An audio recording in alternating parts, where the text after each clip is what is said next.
ചെറിയ വിലക്കുള്ള അടിപൊളി സാൻഡ്രോ എങ്ങനെ മോഡലുണ്ട്? 2010 വണ്ടി. ഈ വണ്ടി ക്ലീ വണ്ടി എത്ര കൊടുക്കാം? 1,40,000 ഒന്നാപ്പിന്.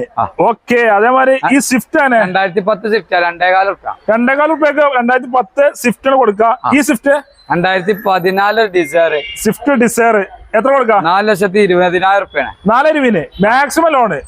ഓക്കെ. ഈ സ്വിഫ്റ്റ് 3,60,000 കൊടുക്കാം. സ്വിഫ്റ്റ് 3,60,000 എത്ര മോഡല്? 12 3,60,000 മാക്സിമം ലോൺ ചെയ്ത വണ്ടി. വാഗണർ 2010 VXI എത്ര കൊടുക്കാം? 2,30. നല്ല ക്വാളിറ്റി വണ്ടി VXI വണ്ടി. അതേമാതിരി 2014 സ്റ്റിംഗർ അതെ 3,15. 3,15. ഓക്കെ. അതേമാതിരി ഈ വാഗണർ 2015 സിംഗിൾ ഓണർഷിപ്പ് വണ്ടി നമുക്ക് 3,60,000 കൊടുക്കാം. 3,60,000 കൊടുക്കാം. മാക്സിമം ലോണാണ്. 2018 സിംഗിൾ ഓണർ വണ്ടി 4,00,000 കൊടുക്കാം. 4,00,000 മാക്സിമം 50,000 മുടക്കിൽ ഇറക്കാം. 2022